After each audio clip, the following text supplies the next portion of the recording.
ಹಾಸನ ನಗರಾಭಿವೃದ್ಧಿ ಪ್ರಾಧಿಕಾರದ ಅಧ್ಯಕ್ಷ ಸ್ಥಾನಕ್ಕೆ ಭಾರೀ ಪೈಪೋಟಿ ಶುರುವಾಗಿದೆ. ರಾಜ್ಯ ಸರ್ಕಾರಿ ನೌಕರರ ಸಂಘದ ಮಾಜಿ ಅಧ್ಯಕ್ಷ ಬಿಪಿ ಮಂಜೇಗೌಡ ಹಾಸನ ನಗರಾಭಿವೃದ್ಧಿ ಪ್ರಾಧಿಕಾರದ ಅಧ್ಯಕ್ಷ ಸ್ಥಾನಕ್ಕೆ ಪ್ರಬಲ ಆಕಾಂಕ್ಷಿಯಾಗಿದ್ದು, ಅಧ್ಯಕ್ಷ ಸ್ಥಾನ ಗಿಟ್ಟಿಸಲು ಮಂಜೇಗೌಡ ಶತ ಪ್ರಯತ್ನ ನಡೆಸುತ್ತಿದ್ದಾರೆ. ಮಂಜೇಗೌಡ ಅವರಿಗೆ ಬಮೂಲ್ ಅಧ್ಯಕ್ಷ ಮಾಜಿ ಸಂಸದ ಡಿಕೆ ಸುರೇಶ್ ಅವರ ಸಂಪೂರ್ಣ ಬೆಂಬಲ ಕೂಡ ಸಿಕ್ಕಿದೆ. ಇನ್ನು ದೆಹಲಿಯಲ್ಲಿ ಎಐಸಿಸಿ ಅಧ್ಯಕ್ಷ ಮಲ್ಲಿಕಾರ್ಜುನ್ ಖರ್ಗೆ ಭೇಟಿ ಮಾಡಿದ ಮಂಜೇಗೌಡ ತನಗೆ ಹೂಡಾ ಅಧ್ಯಕ್ಷ ಸ್ಥಾನ ನೀಡುವಂತೆ ಮನವಿ ಪತ್ರ ಸಲ್ಲಿಸಿದ್ದಾರೆ. 2018ರಲ್ಲಿ ಹೊಳೆನರಸೀಪುರ ವಿಧಾನಸಭಾ ಕ್ಷೇತ್ರದಿಂದ ಶಾಸಕ ಸ್ಥಾನಕ್ಕೆ ಸ್ಪರ್ಧಿಸಿ 68,000 ಮತ ಗಳಿಸಿದ್ದೆ. 2023ರಲ್ಲಿ ಹಾಸನ ಅಥವಾ ಹೊಳೆನರಸೀಪುರದಿಂದ ಸ್ಪರ್ಧಿಸಲು ಟಿಕೆಟ್ ಸಿಗದೆ ವಂಚಿತನಾಗಿದ್ದೇನೆ. ಎಂಪಿ ಸ್ಥಾನದ ಟಿಕೆಟ್ ಕೂಡ ಸಿಗಲಿಲ್ಲ.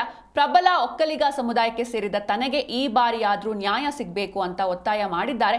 ನಾನು ಕಟ್ಟಾ ಕಾಂಗ್ರೆಸ್ ಕಾರ್ಯಕರ್ತನಾಗಿ ಭಾರತ್ ಜೋಡೋ ಹಾಗೂ ಮೇಕೆದಾಟು ಪಾದಯಾತ್ರೆ ಸೇರಿದಂತೆ ಹಲವು ಕಾರ್ಯಕ್ರಮದಲ್ಲಿ ಪಕ್ಷದ ಪರ ಕೆಲಸ ಮಾಡಿದ್ದೇನೆ. ಒಕ್ಕಲಿಗ ಸಂಘದ ನಿರ್ದೇಶಕನಾಗಿರುವ ನನಗೆ ಹೂಡಾ ಅಧ್ಯಕ್ಷ ಸ್ಥಾನಕ್ಕೆ ಪರಿಗಣಿಸಬೇಕು ಅಂತ ಮನವಿ ಸಲ್ಲಿಸಿದ್ದಾರೆ. ಇನ್ನು ಸಿಎಂ ಸಿದ್ದರಾಮಯ್ಯ ಕೂಡ ಸಕಾರಾತ್ಮಕವಾಗಿ ಸ್ಪಂದಿಸಿದ್ದಾರೆ.